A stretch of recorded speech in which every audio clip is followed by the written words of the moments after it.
ምንድነው በአማራ ላይ ጥላቻ ነዝቷል ከሆነ አሁን ድረስ እየተራረድን ያለንና እዚው ኢትዮጵያ ውስጥ ያሉ አካላት የነዙት ጠላትነት የተለየ ነው። ምንም አላልኩትም።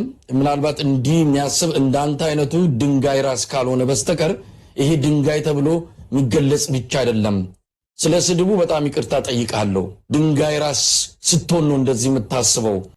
ብዙ አማራ በተለይ የተማረ የሚባለው አማራ ይሄን መንግስት እንድትናገርበት አይፈልግም። የሁለት ፖለቲከኞች ወግ ሰዎቹ አሁን ያለው የኢትዮጵያ ፖለቲካ ላይ ሐሳብ እናዋጣለን መፍትሄ እንጠቁማለን ባይናቸው ያዝ ለቀቅ በሚለው ፖለቲካችን ላይ የነገር ነዳጃቸውን ያርከፈከፉ እንጂ የረባ ነገር ያዋጡ አይደለም ብለው የሚወቅሷቸው ሰዎች አያሌ ቢሆኑም እነርሱ ግን ስራችን አማራን መታደግ ግብራችን ለኢትዮጵያ መቆም ነው ብለው ሌሊትና ቀን ያወራሉ፣ ሐሳብ ያሻግራሉ፣ ሚሰደበውን ሰድበው ሚሞገሰውን አሞግሰው ይሰነባበታሉ። መሳይ መኮንንና ይልቃል ጌትነት እነዚህ ሁለት ሰዎች ስለ ጠቅላይ ሚኒስትሩ የምክር ቤት ውሎ፣ ስለ ፋኖ ትግል፣ ስለ ኤርትራ ወዳጅነት፣ ስለ ህወሓት ቅድስና ብቻ አሁን ባለው የፖለቲካችን ሜዳ ላይ ስለሚነሱ ነገሮች ሁሉ ያወራሉ። ታዲያ ዛሬ እኛ ስለነሱ እናወራለን። ሐሳብ ሰጪዎች እንጂ ተቀባዮች አይደለንም ብለው የዞን ጆሮ ይስጠኝ የሚል ተረታቸውንም ተርተው ገሸሽ ካላሉ በስተቀር ዛሬ እነርሱ ሲያነሱና ሲጥሏቸው የነበሯቸውን ሐሳቦች ሰብስበን ጥቂት እንጎሻሸምባቸዋለን። ከጋዜጠኛውን ጀምር ከመሳይ መኮንን በዛ መልኩ መግለጽ አለብኝ የለብኝም የሚለውን ነገር አላቅም። መሳይ በዚህ ደረጃ መጮህ አለባችሁ ኢትዮጵያ ካለባት ችግር አንፃር እኮ ድንጋይ ነው አለኝ። አፄ ምኒልክን ሐውልት ምንም አላልኩትም። ምናልባት እንዲህ የሚያስብ እንዳንተ አይነቱ ድንጋይ ራስ ካልሆነ በስተቀር ይሄ ድንጋይ ተብሎ የሚገለጽ ብቻ አይደለም። ስለ ስድቡ በጣም ይቅርታ ጠይቃለሁ። ድንጋይ ራስ ስትሆን ነው እንደዚህ የምታስበው። ይሄ እኮ ታሪክ ነው። ታሪክ ደግሞ ብዙ ነገር ነው የሚነግርህ እና በጣም ይቅርታ። እንደዚህ የሚያስቡ ወዳጆች ካሉ ለነሱም ጭምር ንገራቸው። ይሄ ድንጋይ ብቻ ተብሎ የሚገለጽ አይደለም በየመልሸለታለሁ። መሳይ መኮንን ያሻውን ሰው ሁሉ እንዲባሉ የወረዱ ቃላት መሳደብ ከመጀመሩ በፊት በብዙዎች ዘንድ የኢትዮጵያ ጠበቃ የባንዲራዋ መከታ ተደርጎ ይወሰድ የነበረ ጋዜጠኛ ነው። ኢሳት በሚባል የግንቦት 7 ልሳን ውስጥ ከዋሽንግተን ዲሲ እስከ አስመራ ድረስ እየተመላለሰ የነብርሃኑ ነጋንና የናንዳርጋቸው ጽጌን ጉዳዮች እንደወረደ ወደ ህዝብ ጆሮ የሚያደርስ በወቅቱ ከነበረው ህወሓት ጠል እንቅስቃሴ ጋር በተጋጋለው የዲያስፖራ ንቅናቄ ላይ ከሀገር ቤት የተገኘ የሰበር ዜና ነዳጅ ያርከፈከፈ በባንዲራ ፍቅር ይሰቃይ የነበረውን ትውልድ ኢትዮጵያዊ ሁሉ ስሜት ያሞቅ የነበረ ጋዜጠኛ ነው። መሳይ ኢሳት ውስጥ እያለ ኤርትራ በረሃ ድረስ ሄዶ ዘመን ባፈራቸው ቴክኖሎጂዎች የተቀናበሩ ወታደሮችን በእርግጥ በረሃ ውስጥ ያሉ ኢትዮጵያም ለመግባት አንድ ሐሙስ የቀራቸው ህወሓትንም ለመጣል የመጨረሻው ምዕራፍ ላይ የደረሱ እያስመሰለ ዲያስፖራውን የተስፋ ዳቦ ያገምጠው የነበረ ግለሰብ ስለመሆኑ አብረውት ሲሰሩ የቆዩ የሚዲያ ሰዎችና በወቅቱ የነበሩ የግንቦት 7 አካባቢያዊ አመራሮች ይናገራሉ።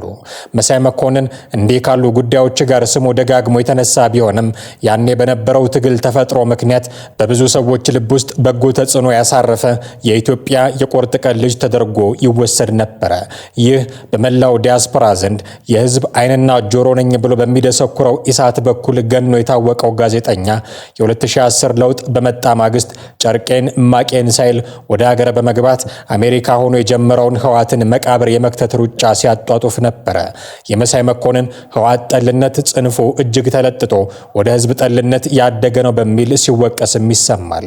በአንድ ወቅት በኢሳት የማህበራዊ ድረገጽ ላይ ትግላችን ከ5 ሚሊዮን ህዝብ ጋር ነው የሚል መፈክር መሰል መልእክት ተለጥፎ መታየቱ በእርግጥም ኢሳት ውስጥ ህወሓትን ብቻ ሳይሆን ህዝብንም ጠል ሰዎች እንዳሉ ያሳበቀ ጉድ ነበረ። በእርግጥ ያ መልእክት በፍጥነት ከገጹ ላይ እንዲወርድ የተደረገ ቢሆንም ክስተቱ ግን ኢሳት ውስጥ የተሰገሰጉት ሰዎች ምን አይነት አመለካከት ያላቸው እንደሆኑ ፍንትዋ አድርጎ ያሳየ ክስተት ነበረ። ከዚህ ባሻገር ጥጋበኛ የህወሓት ሹማምንት በመብረቃዊ ኦፕሬሽን መከላከያን ድባቅ መተነዋል ብለው የለኮሱትን ጦርነት ተከትሎ እነዚሁ ልማደኛ የኢሳት አፈቀላጤዎች ጊዜው የኛ ነው በሚል ስሜት በተለያዩ አካባቢዎች ያሉ የትግራይ ሰዎችን መሰብሰብና በአንድ ስፍራ ማጎር እንደሚገባ ለመንግስት አቅጣጫ ሲሰጡ ነበር። ነበረ። ይህን ነገር ጊዜው ካለፈ በኋላም ቢሆን እነ ልደቱ አያሌው መደረግ ያልነበረበት ነው ብለው ሲሞግቱት ድሮም የነበረ ነው አዲስ ነገር አይደለም ብሎ ለመከራከር የደፈረ ማንነት የነበረው ጋዜጠኛ ነው መሳይ መኮንን። የኋላ ኋላ ደግሞ የትግራዩ ጦርነት አብቅቶ ፕሪቶሪያ ላይ ጌታቸው ረዳና ሬድዋን ሁሴን፣ ናይሮቢ ላይ ደግሞ ብርሃኑ ጁላና ታደሰ ወረደ ሞቅ ባለ ፈገግታ ታጅበውና ተቃቅፈው ሰላም አውርደው በነበረበት ቅጽበት ከወደ አማራ ክልል የጦርነት ስጋቶች ማንዣበብ፣ የውጊያ ድምጾች እዚህም እዚያም መሰማት ጀመሩ። ይህን ጊዜ ህወሓት የተባለ የጋራ ጠላት እንጂ ኢትዮጵያ የተባለች የጋራ ሀገር ያላቸው የማይመስሉት እነ መሳይ መኮንንና ጓደኞቹ አሰላለፋቸውን ከመከላከያው አንደበት ወደ ፋኖ አፈቀላጤነት አዙረው ተገኙ።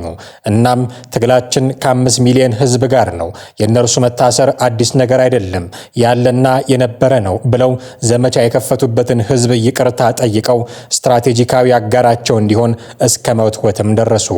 ውሻ በበላበት ይጮሃል እንደሚባለው ባኮረፈ ቁጥር ደሞዝ ጨምርለት ለነበረው ግንቦት 7 እንዲያ ሲብከነክን የነበረው መሳይ ህወሓትን ወደ ተመኘው ሲኦል የከተተ መስሎት ከመከላከያው ጋር እጅና ጓንት ሆኖ ሲሰራ የነበረው መሳይ አሁን ደግሞ ወሬውን የሚያደምቅለትን ኪሱን የሚሞላለትን ትግል እያራገበ የሚውል የሰበር ዜና ጡረተኛ ሆኗል።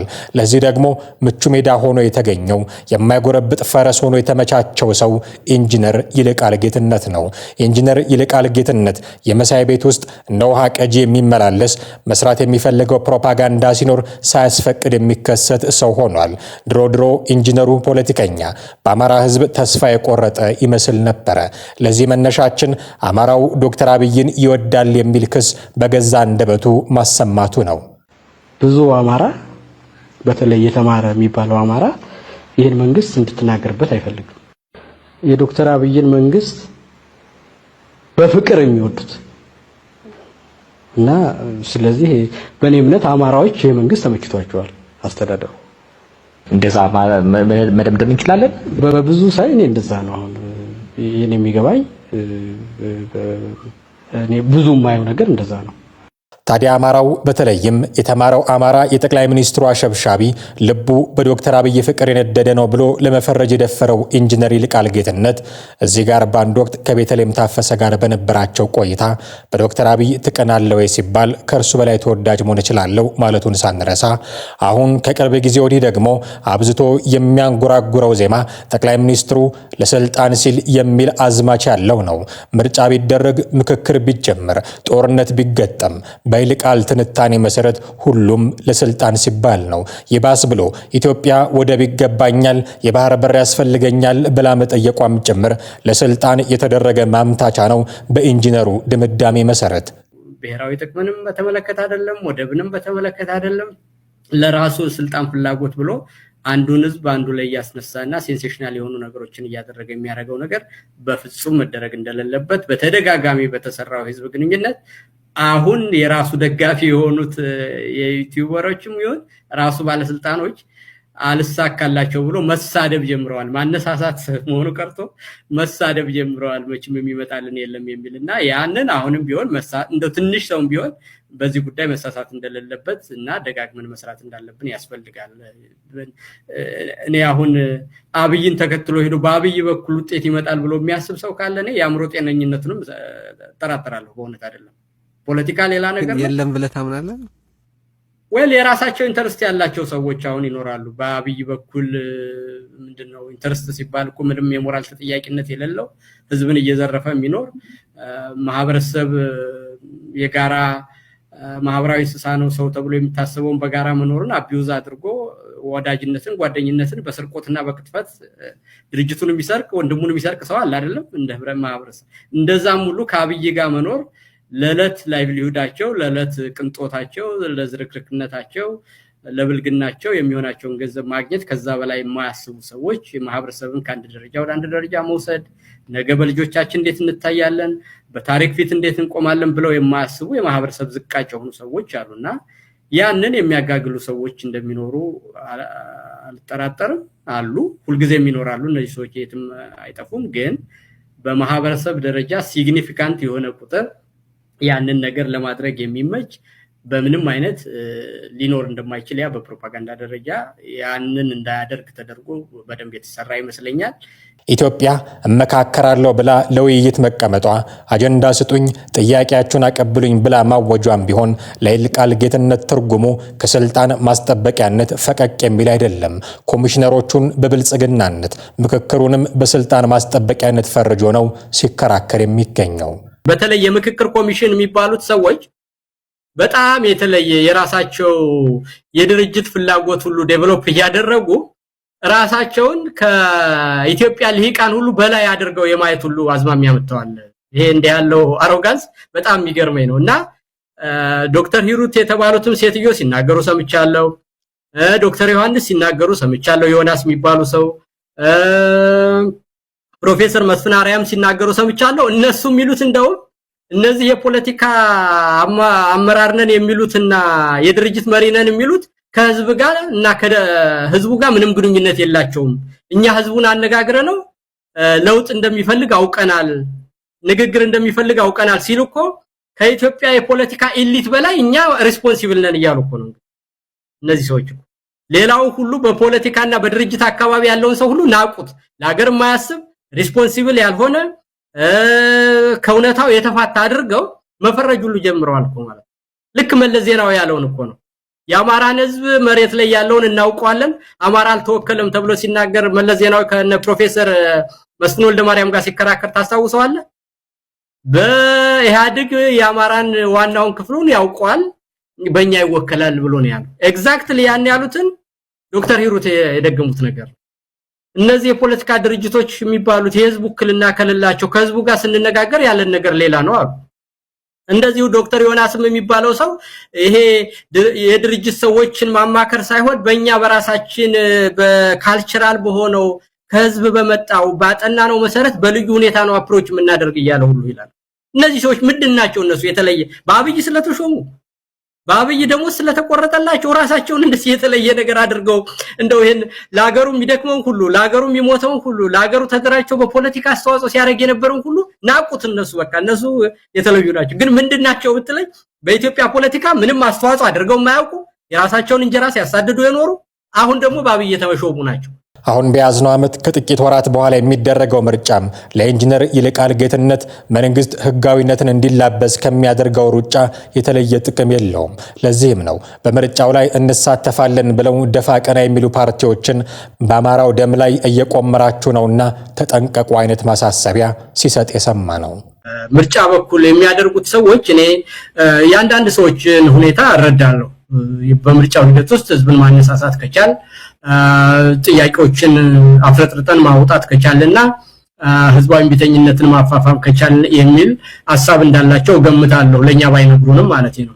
እንደነዛ አይነት ነገሮች ካሉ ጊዜው እስከ ተወሰነ ጊዜ ድረስ ያንን ሁኔታ ማድረግ ሊጠቅማቸው ይችላል። ግን እንደው ምርጫ እውነት አድርገው አብይን ለማጀብ በዛ ምርጫም አንድ አይነት ነገር እናገኛለን ወይም በምርጫው መሳተፍ ልክ ሁሉ ጊዜ እንደሚያደርጉት ነገር አድርገው የሚያዩ ከሆነ በአማራ ህዝብ ደም ላይ በትግራይ ህዝብ ደም ላይ በኦሮሞ ህዝብ ደም ላይ እየተጫወቱ መሆኑን ሊያውቁት ያገባል ማለት ነው።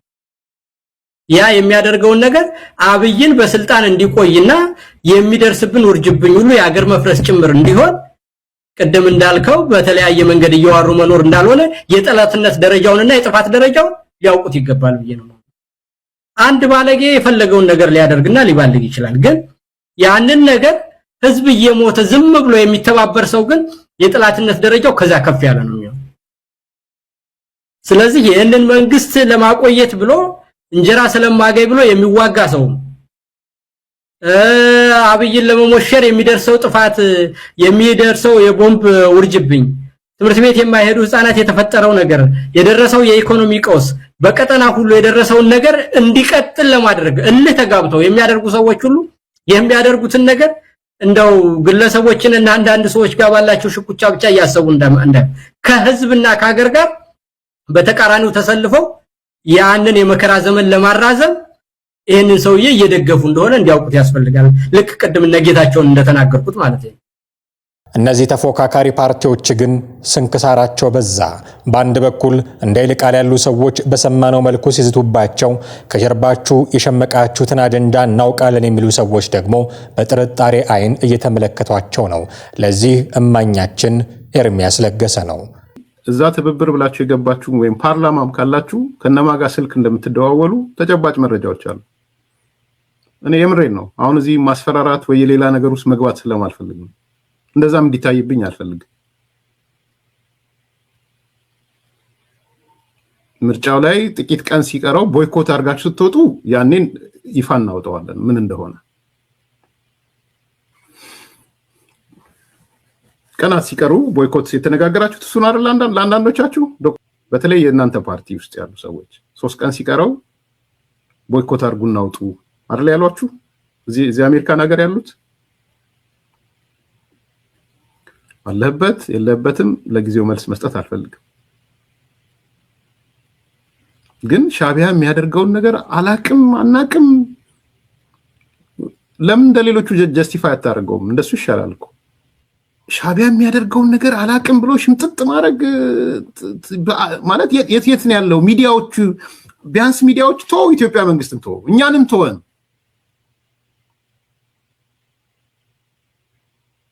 ኢንተርናሽናል ሚዲያዎች ጆሮ አይሰማም ማለት ነው።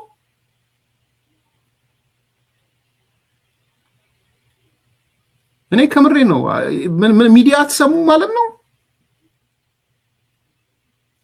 ኢንተርናሽናል ሚዲያዎች ምንድነው እያሉ ያሉት? እንዴት ይሄ ያስጠረጥራል። ባይዘው ይሄ ሌላ ሁሉ ቢቀር ያስጠረጥራል በጣም። ወደ ቀደመ ነገራችን እንመለስ። ወደ ኢንጂነር ይልቃል ጌትነት ንግግሮች። ኢንጂነር ይልቃል ጌትነት ምክክርም ድርድርም አያስፈልግም የሚልበት ያሁኑ ወቅትና ቀድሞ ከነግርማ ሰይፉ ጋር ሲሟገት በነበረበት ሰሞን የነበረው አቋም የሰማይና ምድር ያህል የተራራቀ ነው። ያ ህወሓትና መንግስት የለየለት ጦርነት ላይ በነበሩበት ጊዜ ይልቃል ጌትነት የሚያቀነቅነው ስለ ድርድር አስፈላጊነት ለሀገር ሲባል ከማንም ጋር ስለሚደረግ ውይይት ጥቅም ነበረ። ከድርድር ውጭ በአጭር ጊዜ መቋጨትና ሰላም ማምጣት ይቻላል ብዬ አላምንም። ድርድር ከቲፒኤልኤፍ ጋር ማንኛውም በቃ ማንኛውም አይደለም ከቲፒኤልኤፍ ጋር ድርድር መደረግ አለበት ብለህ ታምናለህ ወይ? ለኔ ካስፈለገ ሊደረግ ይገባል። እኔ አሁን አይደለም አስፈላጊ ኮምፓሪዝን ውስጥ ማስገብተው የሀገሬን አንድነት፣ የሀገሬን ሉዓላዊነት፣ የሀገሬን ሰላም እና የውጭ ጣልቃ ገብነት እንዲቀር የተራዘመ ጦርነት ውስጥ እንዳልገባ ከፈለኩ ከማንኛውም ከምጠላው ሰው ጋር ከሀገሬ ህልውና የሚበልጥብኝ ነገር የለም። ግን ድርድር ማለት ኢምፒዩኒቲ ማለት አይደለም። ያጠፋ አይጠየቅም ማለት አይደለም። ትራንዚሽናል ጀስቲስ አይኖርም ማለት አይደለም። ብሔራዊ እርቅ ይደረግና ለአንድና ለመጨረሻ የፖለቲካ ወንጀሎች ዋት ምንድነው? ሌላው ኦልተርኔቲቭ ምንድነው? ህወሓትን አምርሬ እጠላዋለሁ። ሀገሬን እዚህ ውስጥ ያደረሰ ችግር እንደሆነ ገነዘባለሁ። ሀገሬን እዚህ ሁሉ የበታተነና ለዚህ ሁሉ ነገር ያበቃኝ እንደሆነ አውቃለሁ። ግን ደግሞ ሀገሬን ከዚህ በላይ እሱ የጀመረው ነገር እንዲያጠፋብህ ዓለም አቀፍም ከምታጠር በሶሻል ክራይሲስ እና በሌላም ነገር የመጣው ጦስ ሀገሬን ሊያፈርስ ከሚደርስብኝ መደራደር እመርጣለሁ። አሜሪካ ከታሊባንን የመንግስትነት ኃይል ውስጥ አብሮ እንዲገባ 3000 ወታደር ሞቶባታል አፍጋኒስታን ውስጥ አሜሪካ። ግን ታሊባንን ሽብርተኛ ብለው ለ20 ዓመት ያህል ታግለው ይሄን ሁሉ ነገር አተው ግን ታሊባንን ከፖለቲካው መድረክ ውስጥ እንዲቀርብ እነሱ ድርድር እያደረጉ ነው ቁጭ ብለው። አሁንም ቢሆን ህወሓትን የመጥላ ይሄ ኢሞሽናልና ሴንሴሽናል የምናደርገው ነገር ኮምፓራቲቭሊ ትግራይ እንጣ፣ ትግራይ ትገንጠል፣ ጦርነቱ መቼ ያልቃል፣ ሌላ የተለየ አማራጭ ካየሁኝ ህወሓትን አልፈልገውም። በምንም አይነት ከህወሓት ውጭ የተለየ አማራጭ ካለና በቅርብ የሚታይ ነገር ከሆነ ህወሓት ማን ይፈልጋል አለ? ግን ባካል ህወሓት ሳይሆን አሁን ቅድም እንዳልኩት ሉዓላዊነትን የሚመለከት አይነት ነገር ሆኖ ሁሉም ከትግራይ የመጣ ሁሉ ተጠቃሁ ሜንታሊቲ ፈጥሮ በዚህ አይነት ሁኔታ ውስጥ ደግሞ ሽምቅ ውጊያ የገባን ኃይል በሌላ ኮንቬንሽናል በሆነ መደበኛ ውጊያ ማሸነፍ በብዙ የዓለም ታሪኮች አልታየም። ይሄን ምሳሌ መጥቀስ ይቻላል። ስለዚህ መንግስትም ካለ በዚህ ጊዜ ጦርነቱን ጨርሳለሁ፣ ህዝቤንም እመግባለሁ፣ አማራጭ የፖለቲካ ኃይልም ትግራይ ውስጥ እፈጥራለሁ ካለ ጊዜ ገደብ ተሰጥቶት ሊሞከር ይችላል። ግን በቅርብ የሚታይ መፍትሄ አይታየኝም ለኔ ነው የኔ አስተያየት። አሁን ግን ይህንን ድርድር ይሉትን ቋንቋ ከፖለቲካ መዝገቡ ላይ ሰረዞ ፋኖ በህዝባዊ እምቢተኝነት በኩል 4 ኪሎ መድረስ አለበት የሚል አቅጣጫ የሚሰጥ ሰው ሆኖ ተገኝቷል። አስገራሚው ነገር ግን የፋኖን ትግል የገመገመበት መንገድና ለድርድር ያለው አቋም አልተገናኝቶም መሆኑ ነው። ኢንጂነር ይልቃል ፋኖ አሁን ባለው አቅም መንግስትን በጦርነት አሸንፎ 4 ኪሎ መግባት እንደማይችል የህወሓትንና የነጃዋር መሐመድን ልምድ እያጣቀሰ እንዲህ ይናገራል። ህወሓት ከ7 ዓመት በፊት ጠንካራ ወታደር አለኝ፣ ውስጥ ያለውን ወታደር ሁሉ በደህንነቴ እንትን አለኝ፣ በአማራ ክልልም በምንም ያለን የሚደግፍ አለኝ፣ የተለያዩ ፎልት ላይኖችን ተጠቅሜ ኢትዮጵያን አተራምሼ ያለኔ በኢትዮጵያ ውስጥ ምንም ነገር መታሰብ እንደማይችል አድርጌ ከአብይ ጎን የተሰበሰበውን ሁሉ ኃይል አፈርድ የሚያስበልልቼ መልሼ ህገ መንግስቱና ወደ ህገ መንግስቱን ወዳለበት ቦታ አመልሳለሁ እያለ ነበር የሚፎክር አይደለም ህወሓት። አሁን የት ነው ያለው ህወሓት? ጦርነቱን በህዝብ አስተካክሎ ትግራይ ጦርነት የትግራይ ፖለቲካ እየታመሰ ነው ያለው አይደለም በተግባር። ነጃዋር ካልኩሌተሩን የሰራውት መንግስቱም የኔ ነው ምን ብሎ ያ ሁሉ ጦር የነበረው ልጅ አንድ ነገር ሆ ቢባል አዲስ አበባን ሁሉ የሚወራት የሚመስል ኃይል ነበረው አይደለም ጃዋር የዛን ጊዜ ያልነበረም የነበረው ይሄ በተግባር ነው መሳይ ዝም ብሎ በምኞት አንኑር ነው ብለ አይደለም። የኛ ንቃት በዛ ደረጃ ነው ያለው። የኛ ኃይል አስተላለፍ በዛ ደረጃ ነው ያለው። የኛ ፖለቲካ በዛ ደረጃ ገፍተህ ዝም ብለህ ስልጣን ብርጋር ከምትወስድበት ታዲያ ፋኖ ዓላማውን ለማሳካት የሚፈልገውን የ4 ኪሎን ወንበር በጦርነት ማግኘት ካልቻለ ሊኖር የሚገባው አማራጭ ምን ነበረ? ጤነኛ ፖለቲከኞች ቢያንስ የተወሰኑ ፍላጎቶቹን ማሳካት ይችል ዘንድ በሩን ለድርድር ይክፈት ብለው ነበር የሚመክሩት። ኢንጂነሩ ፖለቲከኛ ይልቃል ጌትነት ግን ከመንግስት ጋር ከመደራደር ይልቅ ኤርትራ ኢትዮጵያን ስትወጋ ጠብቆ ከጀርባ ማጥቃትን እንደ ስልት የወሰደ ሰው ሆኖ ተገኝቷል። ይህ ነው እንግዲህ የሁለቱ ፖለቲከኞች ወግ መነሻና መድረሻው።